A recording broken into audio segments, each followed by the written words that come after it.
Barrister Suman সাহেব কিন্তু অত্যন্ত ভালো মানুষ। বর্তমান সময়ের কিন্তু জনপ্রিয় একজন এমপি। বর্তমান সময়ে তিনি কিন্তু যে দুর্নীতির বিরুদ্ধে কথা বলছে তাতে করে বলা যাচ্ছে যে ব্যারিস্টার সুমন সাহেব কিন্তু সকল এমপিদের ঊর্ধ্বে।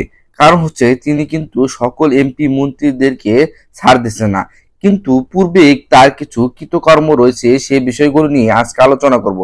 আগে ভিডিওটি শুনে আসি, তারপরে বিস্তারিত আলোচনা করব। চলুন বন্ধুরা, ভিডিওটি আগে শুনে আসি, তারপরে কি আলোচনা করা যায়। সুমন্ত সেই লোক, যেই লোকটা সুপ্রিম কোর্টের ভেতরে প্রসিকিউটর থাকা অবস্থায় কোরআনের পাখি আল্লামা সাঈদীকে কেমনে শাস্তি দেওয়া যায় এই জন্য তিনি কাজ করেছে। তো দর্শক শ্রোতা বিন্দু, আপনি ভিডিওটির মাধ্যমে শুনতে পেলেন যে ব্যারিস্টার সুমন সাহেব কিন্তু দেলোয়ার হোসেন সাঈদীর বিরুদ্ধে কথা বলেছিলেন।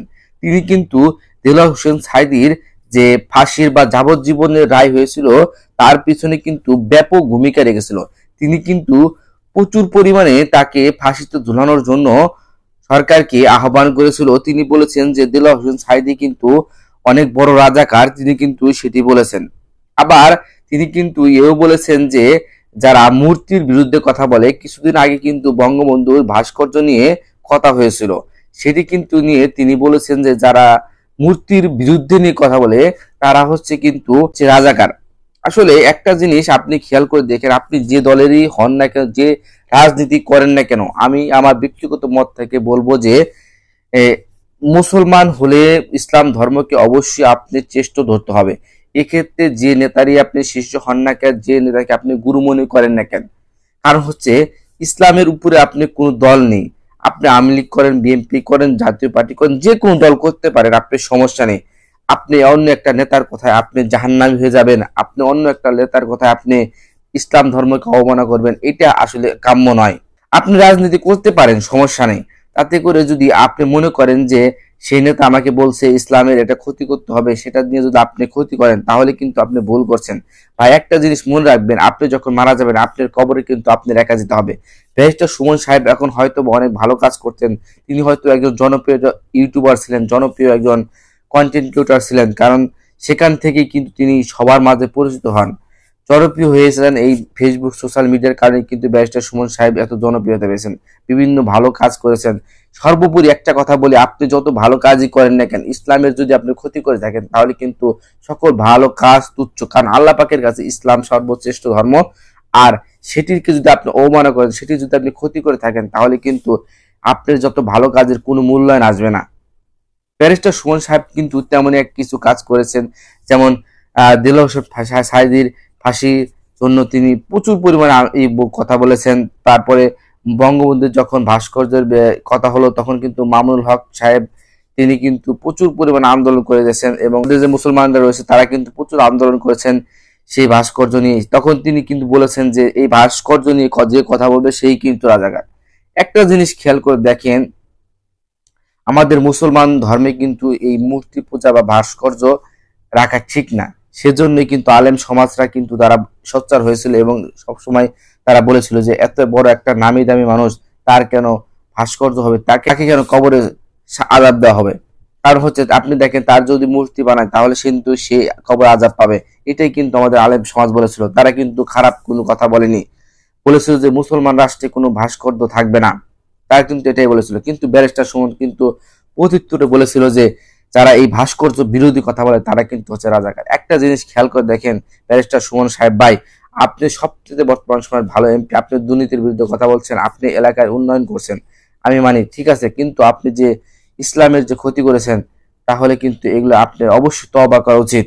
তো আমি মনে করি যে ব্যারিস্টার সুমন সাহেব যে পূর্বে কিছু ওই যে ইসলাম নিয়ে কটূক্তি করেছে বা ইসলাম নিয়ে যে কথাগুলো বলেছেন সেগুলো যদি আসলে ভুল সংশোধন করে তাহলে আমি মনে করবো তিনি একটা উত্তম মানুষ। তো সবচেয়ে বর্তমান সময় কিন্তু একটা জনপ্রিয় এমপি হচ্ছে ব্যারিস্টার সুমন সাহেব। তো ব্যারিস্টার সুমন সাহেব ব্যক্তিগতভাবে আমি তাকে অনেক ভালোবাসি, তাকে অনেক শ্রদ্ধা করি, কারণ তার কৃত কাজগুলো অনেক ভালো লাগে আমার। তার যে বর্তমান সময়ের কাজ সেগুলো কিন্তু সবচেয়ে জনপ্রিয়তা, কারণ তিনি গরিব দুঃখী মানুষের সবসময় পাশে থাকেন, তার যে এলাকার লোকজন রয়েছে সেগুলো কিন্তু পাশে থাকেন। আর সবচেয়ে বড় জিনিসটা হলো সে কিন্তু অন্যায়কে ছাড় দেয় না, তিনি অন্যায়ের বিরুদ্ধে সবসময় কথা বলে যাচ্ছে।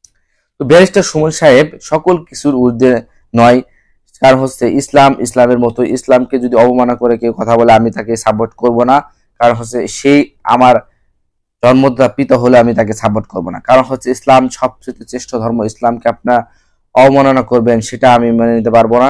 পাশাপাশি আমার মুসলমান ভাই বোনেরা কেউ কিন্তু ইসলামকে অবমাননা করা লোককে মানতে পারবে না। তো ব্যারিস্টার সুমন সাহেব সবচেয়ে ভালো মনের মানুষ, সবচেয়ে ভালো কাজগুলো করছেন। পাশাপাশি তাকে আমি একটা কথাই বলবো যে ইসলাম নিয়ে কোনো কথা বলেন না, আলেমের বিপক্ষে যায় না। আর আলেমের জন্য কিন্তু ইসলাম টিকে আছে। কারণ হচ্ছে একটা জিনিস, আলেমরা অনেক সময় ভুল মানুষ হতে পারে, ভুল হবে না, আলেমদের যে ভুল হবে না এমন কোনো কথা নয়, আলেমদেরও ভুল হতে পারে। কিন্তু একটা জিনিস আপনি খেয়াল করে দেখেন, আলেমের বিরুদ্ধে কথা বলা এটা কিন্তু সবচেয়ে জঘন্য কাজ।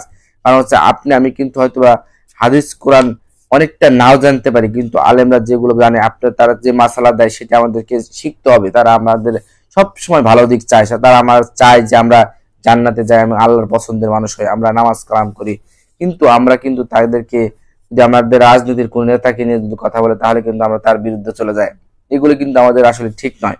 কারণ একটা জিনিস দেখেন, আমার সব আইডল মনে করেন শেখ হাসিনা, আমার একটা আলেম যদি আমার শেখ হাসিনার বিরুদ্ধে কথা বলে তাহলে কিন্তু আমি যদি আলেমের বিরুদ্ধে যাই তাহলে ভুল হবে। কারণ আমার দেখতে হবে যে শেখ হাসিনা কি ভালো কাজ করছে কি করছে না, সেগুলো আগে দেখতে হবে, তাহলেই হয়তো আমি তাকে সাপোর্ট করতে পারবো। আমার আইডল একটা একটা ব্যক্তি, সে ভালো কাজ করছে কিনা সেটাকে আমাকে দেখতে হবে। আমি না দেখে যদি আমি আলেমের বিরুদ্ধে চলে যাই, আলেমকে অবমাননা করি, তার মানে ইসলামকে অবমাননা করা। ইসলামের গতিতে চলে। আপনার সুদকে সব সময় কিন্তু হারাম করা হয়েছে, সেটা আপনার এক নেতা সুদ খাবে বিদেয় যে সেটা হালাল হয়ে যাবে এমন কথা নয়। তো ব্যারিস্টার সুমন সাহেবকে আমি আবারও বলবো যে শ্রদ্ধা করি। তো ব্যারিস্টার সুমন সাহেব যে উপরে আগে যে কৃতকর্মগুলো করেছে, যে কাজগুলো করেছে, সেগুলো অবশ্যই তার ভুল ত্রুটি সংশোধন করে তওবা করা উচিত। কারণ হচ্ছে তিনি আলেমদের বিপক্ষে কথা বলেছেন, ইসলামের বিপক্ষে কথা বলেছেন, সেগুলো তার সংশোধন করা উচিত, যত ভালো কাজই করুন না কেন। কারণ ইসলামের বিপক্ষে থাকা লোকগুলো সবচেয়ে ইসলামের ধ্বংস করছে। আর আমাদের মধ্যে মুসলমানরা কিছু কিছু লোক আছে যারা ইসলামের বেশি ক্ষতি করছে, ঠিক আছে। কারণ হচ্ছে তারা রোজা রাখে না, বলে যে রোজা নিয়ে কটূক্তি করে, এগুলো কিন্তু বিধর্মী যারা লোক আছে তারা সেটা পেয়ে শুনে উৎসাহ বোধ করে। তো আমাদের অবশ্যই ইসলামকে সম্মান করতে হবে। ধন্যবাদ সবাইকে সম্পূর্ণ ভিডিওটি দেখার জন্য, এবং এই ইউটিউব চ্যানেল নতুন হয়ে কিন্তু অবশ্যই চ্যানেলটি সাবস্ক্রাইব করবেন। তো ব্যারিস্টার সুমন সাহেবকে আবারও বলবো যে আপনি যে কাজগুলো করছেন সবচেয়ে ভালো কাজ করছেন বর্তমান সময়ে, ঠিক আছে, কিন্তু আপনি যে পূর্ববর্তী কাজগুলো করেছেন অবশ্যই আপনাকে সেগুলো কিন্তু বিষয় দিক নির্দেশনা মানতে হবে, সেগুলোর থেকে সরে আসতে হবে, তাহলে আপনি আরো সুন্দর মানুষ হতে পারবেন। ধন্যবাদ সবাইকে সম্পূর্ণ ভিডিওটি দেখার জন্য।